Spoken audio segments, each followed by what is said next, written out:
what we're doing right now is that we're actually measuring the vertical thickness, because the vertical thickness is time.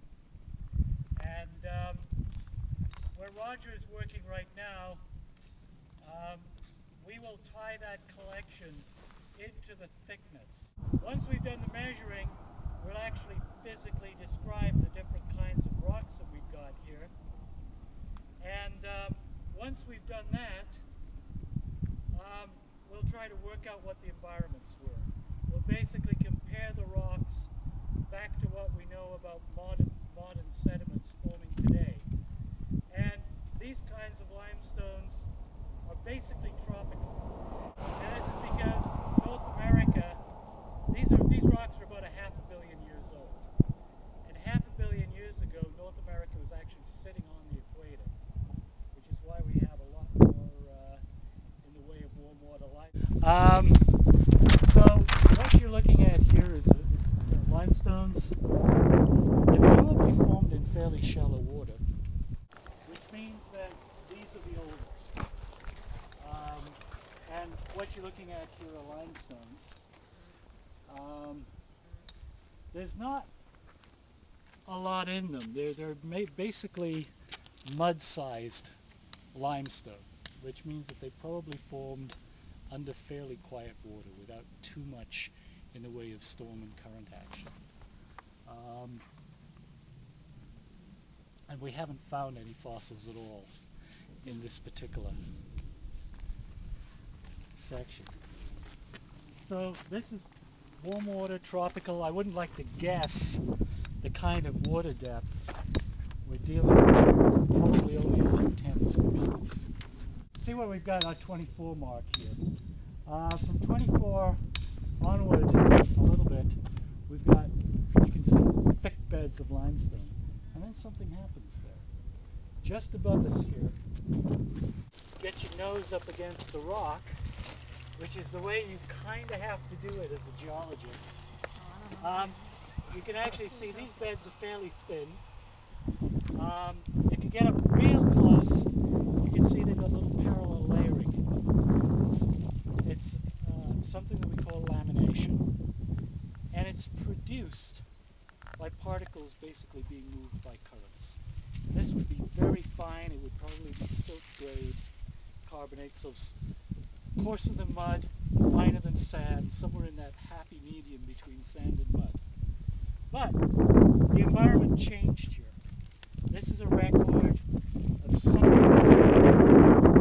and because we've only just started looking at it, we haven't really decided what that change is yet. It's going to take some study, but just looking at it, I would guess it's probably a change in sea level. Sea level rose.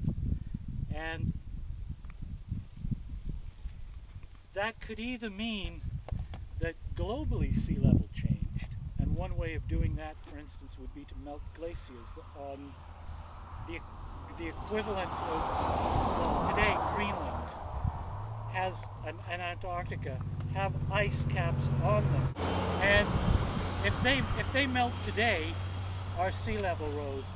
And one possibility would just be that this records some kind of climatic change. The other possibility is that the actual basin, the environment, if you like, in which these things are forming, was gradually subsiding. And if it subsides faster than the sediment can build up, it's going to get deeper. So something happens here and it gets deeper. And we're in these same rocks. Roger's working on similar kinds of rocks through here. So we've got an interval where sea level is different. So this is a sort of record of changing environments through time. So now we've got another change. Layering really isn't so obvious here. It's almost like a jump. Now part of that is probably due to the fact that they blasted through here. But even though they blasted through the whole thing, we can certainly see layering up here. This is something like this. We'll probably have to take rocks back, cut them open, polish them so that we can look at the detailed structure before we know for sure what's going on. But when you see masses of limestone like this without any bedding in them, it often means that it's some kind of what we'd call a reef. Now today corals build reefs. Corals aren't around 500 million years ago. But what does happen is that, well, we used to call them blue-green algae, but they're now known as cyanobacteria.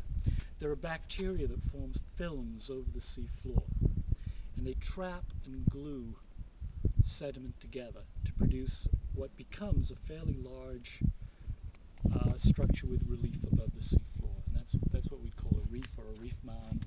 Another word we use is build-up, with the idea that this is built up above the level of the surrounding sea floor. So, because we're seeing something structureless here, my guess is, and as I've only been out here for 3 hours, it's still a guess, but my guess is that this is probably some kind of microbial buildup, a quote-unquote reef.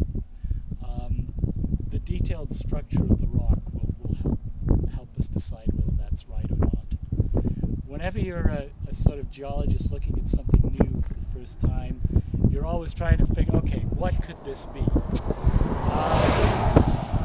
And sometimes you're right first time, and sometimes you get back with the digital images you've taken and the slabs, and it's, oops, it wasn't what you thought it was while you were in the field, and you know, hypothesis two. So this is a bit of a change in the environment,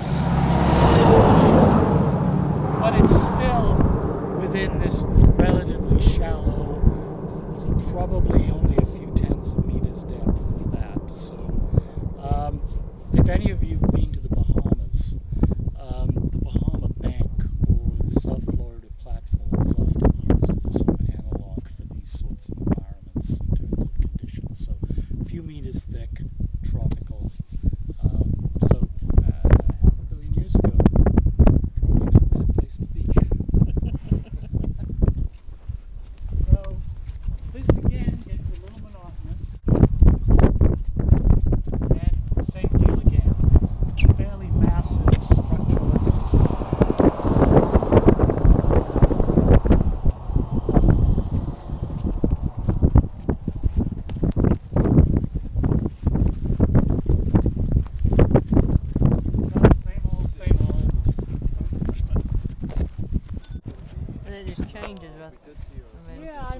I'm wondering whether we're actually getting back into bedded stuff, so it would be more like the material that's lower down, below that sort of quote-unquote reef. They're still fairly thick layers, but